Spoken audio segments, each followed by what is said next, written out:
Hi, it's Chris Moore with Senior Remodeling Experts. Welcome to Aging in Place is a Team Sport. It's a video series where we talk to different providers.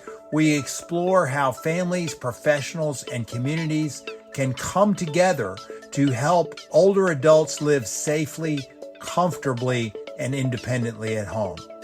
I'm here to guide you, connect you with the right resources, and help make the rest of your life the best of your life. Welcome to Aging in Place is a Team Sport. I am honored to have today with me Jim Greatorex from the great state of Maine, and he is here to tell us about a technological breakthrough in the world of home assessments. But I'd like to start out first by asking you, Jim, if you could give us a brief summary of kind of your role in the team sport of aging in place and some of the different roles you've played in getting to this point in your career and some of the insights you've learned along the way. I can do that, Chris. First of all, Chris is a great friend of mine. I've really enjoyed getting to know him in the last 5 or 6 years, and I really have a lot of respect, Chris, for how you run your business and the guy that you are. I am happy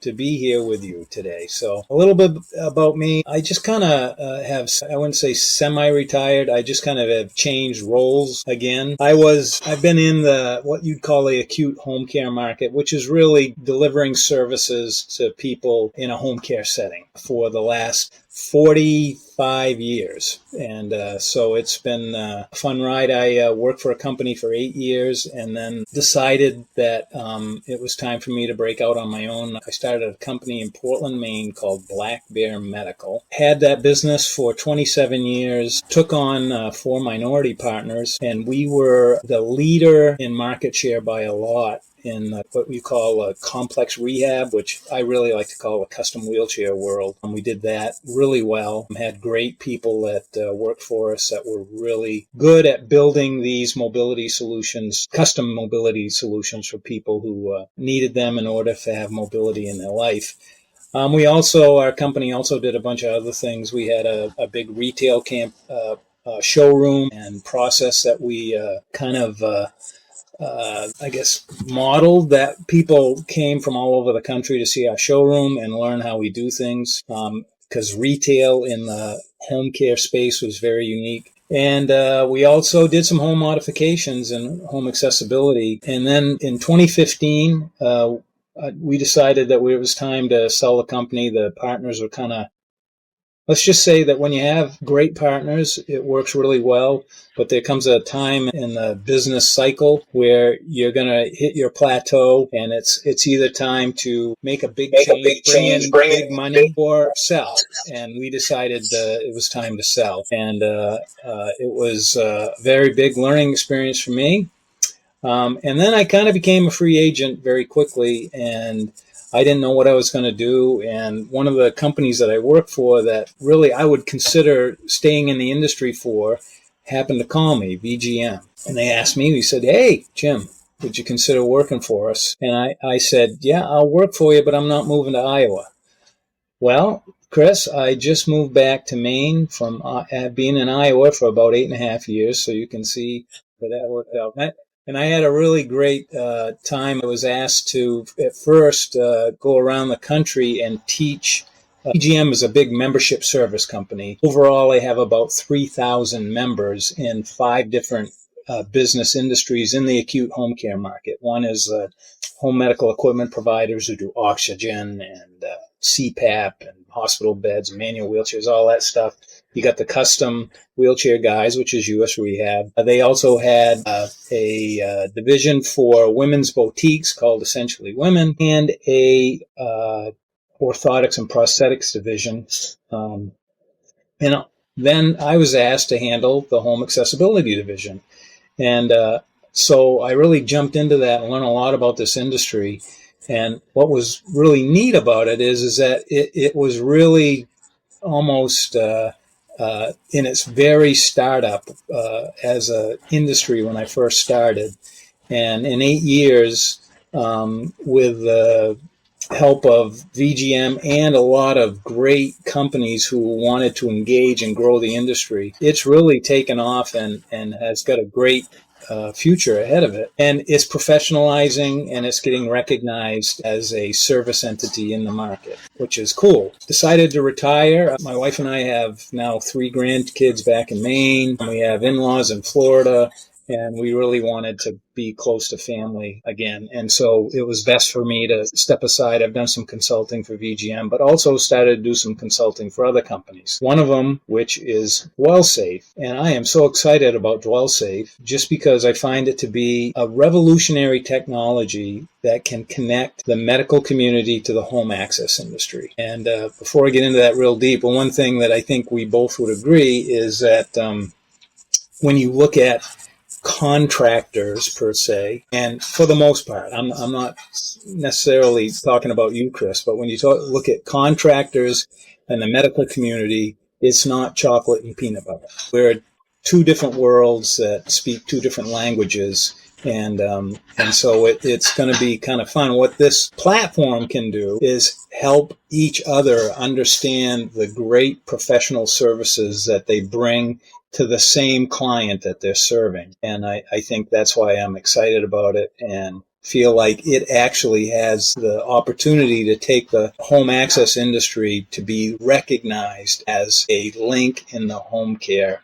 spectrum and as valued service, professional service that will contribute to the success of a successful home care experience. So there you go. That's awesome. And, the assessment, the whole idea of the assessment has always been something that I thought was important and valuable, and I have looked at a bunch of different assessment tools because, as most of you know, I started out as a framing contractor. We were framing big houses. I started my business in '01 up until through '06, '07. People were building these great big giant cut up houses with movie theaters in the basement and round turrets and curved staircases. And then one day in '08, all of that came to a screeching halt. As I was looking for, another way to make a living, my mom and dad had been living in Arizona. My mom had a stroke and they moved back to Virginia to get some help with family. And I built her a ramp and put up some grab bars and put up some swinkler hinges and did some things. And I thought, wow, there's probably a lot of people that need these services. And I started to educate myself and learn some different things about aging in place. And I got really excited. Wow, there's a lot of people that need this. And then when I went out into the marketplace, I saw so many people who did need it, but didn't want to admit they needed it. They didn't want to acknowledge that, maybe their functionality might be decreasing. Maybe they might not get around as well as they used to. They'd rather, bury their head in the sand and just pretend that, everything's hunky-dory. Well, the idea of an assessment where we could come in and we could, bring a professional, maybe get the services of an occupational therapist or, some other healthcare professional that had the medical point of view behind their opinion, and go in and say, okay, well, here's our professional report about what things we recommend you do to your existing home, or this is what all needs to be done to your existing home. You might want to consider selling this home and looking for another home that has the following features, A, B, C, and D. And what I found was that there wasn't a lot of demand in the market for that assessment. People didn't value that professional opinion the way they value a home inspection. People, when they're buying a home, they think nothing of paying hundreds of dollars to a home inspector who may or may not know what they're talking about to come in and give them a home inspection report saying that, here's the structural and the electrical, plumbing, and so on and so forth, condition of your home before you buy it. So I've kind of struggled with this idea in the marketplace that an accessibility assessment was not particularly valued by many of the consumers that would benefit from it. And so every time a different assessment tool or a different model for doing this assessment comes along, I'm always very interested to learn, what it has, what it doesn't have. And then, so when I heard about DwellSafe has an aspect of the assessment that, as far as I know, nobody else has. And what is that aspect, Jim, that sets it apart from all the other assessment tools that are out there? Chris, what you've just said about how you got involved in this industry and what has happened with people not really being open to assessments is I've had a national view of that for the last 8 years. And it definitely is, that's something that I hear repeated over and over and over again. We've seen many companies that have come to the marketplace and spent a lot of money trying to sell the home assessment direct to consumer so that they can be the ones to go in and assess the home and then be able to in turn take that and connect people to the resource that will give them the result that they need for that successful home care experience. It's been on deaf ears. Nobody wants to have it happen. So what I believe is the best way to make this happen is that it should be the medical community who takes it upon themselves to educate people about the risks in their home and the risks that the individual has as far as fall risk. And that's what this tool does. It is designed so that it can be used by really anyone. And what a person does is they put in their medical conditions, their diagnosis. If they have an injury, if they have a mobility deficit, they list those in that piece and their medications along with any mobility devices they may be using. And then a person is able to take your phone, and with this platform, it's software. It will guide you through the going through the entrance and all the rooms in the house a person would utilize. And it then goes into to the DwellSafe system where AI gets involved. And what they've done is they put in over 500 medical research documents and all kinds of studies that show how different medications act with different diagnoses and all of that. And it basically comes out with a fall risk for the people in the home so that they understand that what their mobility status truly is clinically with documented proof. All right. And then in turn, the scan, they've also put in some AI and studies on universal design, all the types of mobility solutions that are out there for like stair lifts and all ramps and all that type of thing. And they will be able to show the folks where the highest risk is in their house in each room. So if somebody is looking to invest in making their home safer, they can understand where the biggest risks are and make the investments there first, and really mitigate the fall risk. And what this software will do is, first of all, it's a huge win for the consumer because it gives them a real understanding of why they need it. And you, I'm sure, as a contractor, have run into many situations where you have an adult son and daughter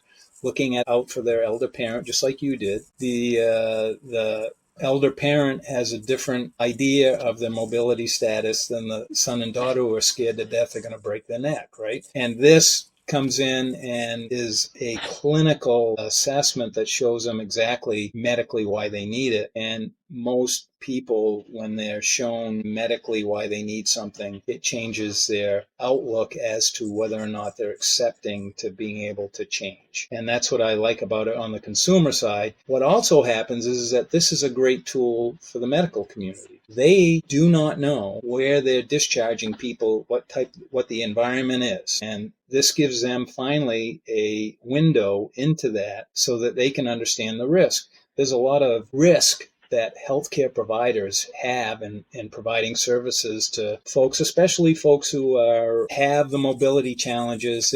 They have terminal medical conditions, and in doing so, it's in their best interest that the home environment is safe and that they have an understanding what their people are going home to. For people who don't know this, and you know this, I know, is that if somebody is discharged from a hospital and after a rehab stint and they come back within 30 days, the hospital has to treat them for free and has to pay a penalty for that. the home care company has their rates deducted. And so it's in their best interest to really help make that home care experience safe, and the person's medical needs and their home environment safety is taken care of. And this will give them some information that they can better mitigate that. So that's a cool win. Payers also want this, because if they can understand what the home environment is like, they understand their risks better. And what could happen from this is that we may find that they'll find it more viable to invest in people getting their homes in a safe environment, or there'll be a recommendation like, it doesn't make a lot of sense to invest in this home. You really should look at a different living environment. So that's what I think is so exciting about this particular product, is that it can connect the dots for everybody and the consumer wins. This will take the home access industry to the next level, where people will realize there's a professional network of companies out there, just like you, Chris. There's so many people that I know that have been in the construction industry or other facets of life, and they have found this to be their purpose. All right. I get to do what I love, which is construction or dealing with seniors or whatever it is, or just dealing with folks who need help, because it's not all just seniors. There can be a mobility challenged family member. I know you've done a lot of work for children with disabilities, and then people find their purpose in doing this. And when you do that, you know as well as I do that your passion for doing it well and doing a great job for people and helping people really shines. And that's where, if you look at the world as a whole, we tend to have a lot of our decisions in this country based on how much money we make on each thing that we do. And in some instances, if you take care of people in the right way first, you can have a viable business doing this. But if it's only on how much money you're going to make on each client, it's probably not going to be a service that is valued by anybody. And you know as well as I know too, and then I'll let you talk for a minute, is that when you do a good job and you serve people in the right way, the customer touch and the relationship you get with that customer goes well beyond most business transactions. You are hitting people at a point in their life where they really need your help. And when you come in and help them be able to stay in the home that they really want to stay in, it is a impactful, meaningful service. Oh, absolutely. I mean, when you go into somebody's house and you put a curbless shower in for them, and they haven't been able to take a shower in 2 years because they couldn't get in the tub, and now they can get it. I mean, something as basic as that we just take for granted. I mean, being able to take a shower, being able to get out of bed by yourself, being able to get from the car to the house by yourself. I mean, being independent and being self-determination is a very basic human need. And, it's hard for us who are able-bodied to really wrap our minds around what it might feel like to suddenly depend on somebody else for all of our needs, to be able to take a bite of food, or to be able to, take care of our hygiene needs, or, get out of bed. And, it happens to people every day. Like you said, at all ages, people get in car accidents, people are born with conditions that, cause them to have challenges. But yeah, the impact that we make on people's lives is just far and beyond, when I was building big mansions with movie theaters in the basement, because, it just on the level that it affects people. And we really do. We have relationships with our clients. And, the flip side of that is that, we lose clients. I went to a funeral last week for a veteran that we did a bathroom remodel for, and, he was never able to use it or even see it. He went in the hospital. He had a leg condition. He went in for an operation, and it turned into an amputation, which turned into an infection. And he never made it home. And man, that's heartbreaking. But for every one of those, there's dozens that we've changed the quality of their life. We've changed the trajectory of their life and their caregiver's life and their family's life, because we've been able to create a home environment where they feel safe. Their family members feel more peace of mind knowing that they're in an environment where there's less hazards, there's less fall risk, there's less less chance that, that they're going to be hurt and have a traumatic event that changes their life.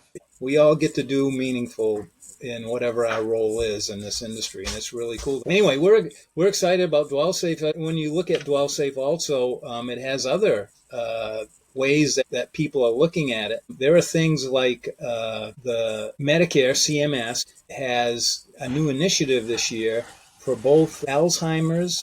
They look into making the home a better place for Alzheimer's for a certain point. There's a certain point where home won't work at all, but they want people to stay in the home longer and are working to build a design and home modifications that will help with that. And then the other aspect that they're interested in looking at is doing some work on certain surgical procedures before the surgery, because though there are a lot of procedures that people come home very mobility challenged, it may be temporary, but there's a lot of falls and injuries that happen due to the fact that the home isn't accessible.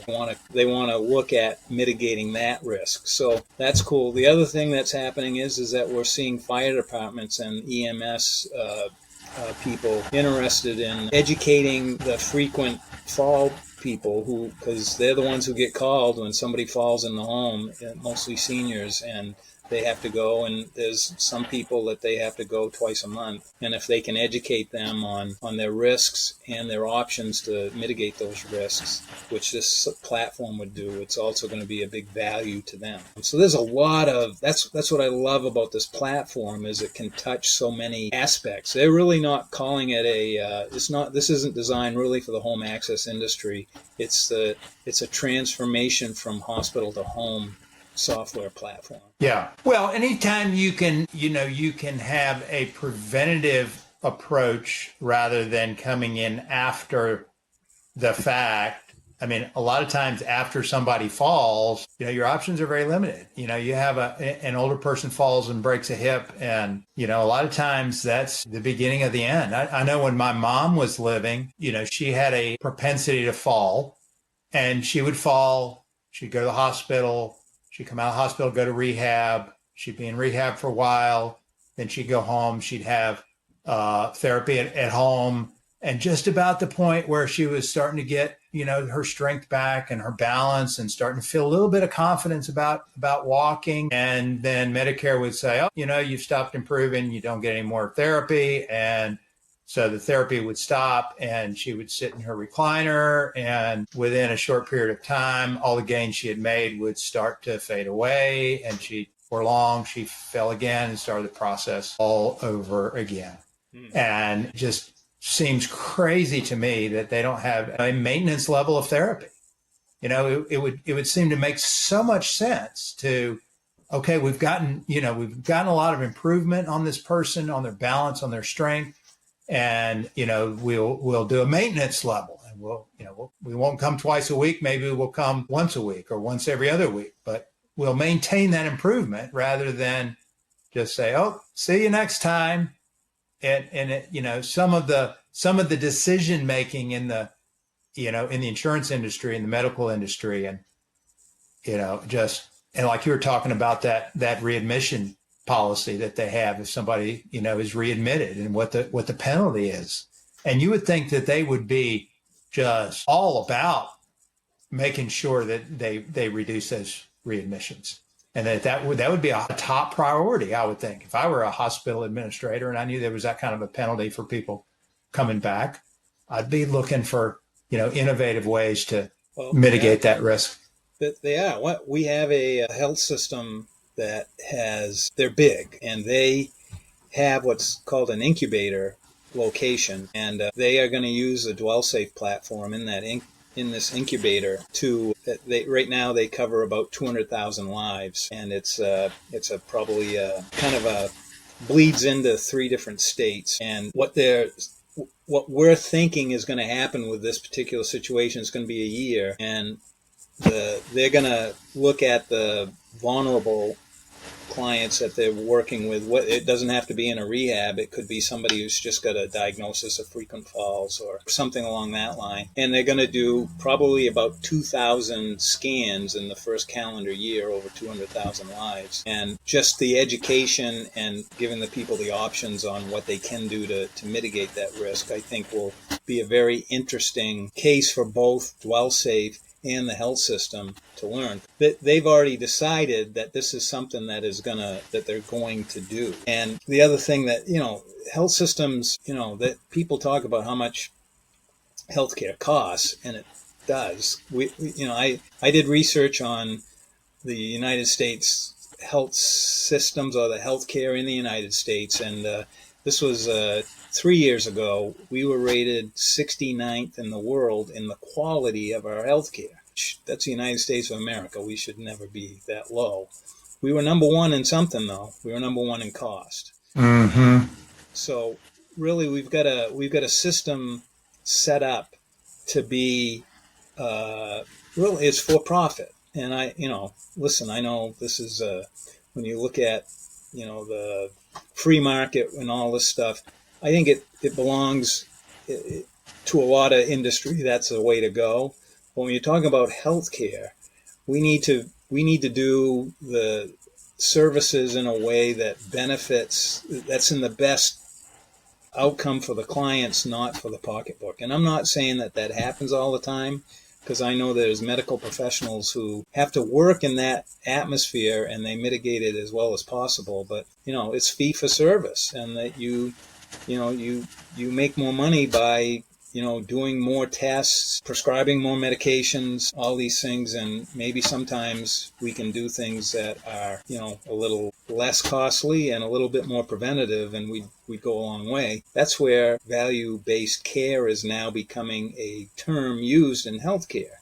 And really, it's allowing payers to investigate investments in other services that will save the overall healthcare system money. And we're just looking for our turn at bat, this industry, because we Right. all believe that if it was so much money spent on falls, it's over $500 billion a year, that you need, if we could just take 20% of that away by doing some real, not even extensive work in people's homes, and then we've turned a big corner here. And that's what I think DwellSafe will do. It's also going to be a data collecting system that will show, by doing it this way, here's the outcomes that we have. And I think that's also something that you have to have in the United States in order to be able to get somewhere with a change. Because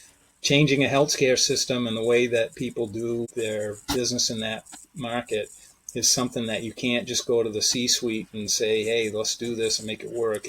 To make it go all the way down to the feet on the street, it takes a lot. So there's really got to be a lot of conviction that it is the thing to do. So we're open that something like DwellSafe and maybe probably others come along that do the same thing. It'll really take this and really focus on the home. The other thing about home care is that it cost $1.5 million to build a new hospital room or healthcare setting. And that's just not feasible today anymore, to spend that kind of money. So we don't have enough beds, enough places to treat people. It's got to be done at home. We have no other choice. And that's the other thing that makes what we're doing so important. It isn't that you're just helping people. We're helping our country, because we have a crisis coming with your generation and mine. At least I think it's yours. I know it's mine. That is going to need health care that the country isn't really set up to provide. So it's going to be in housing, safe housing. And we really need to look at all outlets available to us, and using the existing inventory of housing, but just modifying it so it's safer is definitely one of the best options that we have. If anybody that's watching this is interested in learning more about DwellSafe and what it is and how they can plug into it, and where can they get more information? Well, the website is dwellsafe.ai, and so that's one place you can go. And if anybody wants to learn more and speak with me, they're certainly welcome to do so. My email address is Greatorex, which you can see my name at the bottom here, at DwellSafe.ai. So it's a pretty simple way to get a hold of us, and we're happy to talk more about it, whether you, no matter what your profession is, if you're a consumer or a health professional or a home access company, we're happy to talk to you about how DwellSafe can maybe work in your professional setting or your home. Great. Well, Jim, it's always a pleasure. I will put the website and the email in the notes here on YouTube so people can see that if they didn't pick it up during the video. And I appreciate all of you watching. Aging in Place is a team sport, and continue to tune in. We will have more providers that are on the team and who are revolutionizing the ability of people of all ages and abilities to stay in the homes that they love. So thanks again for watching, and have a great day. Thank you, Chris. Thanks.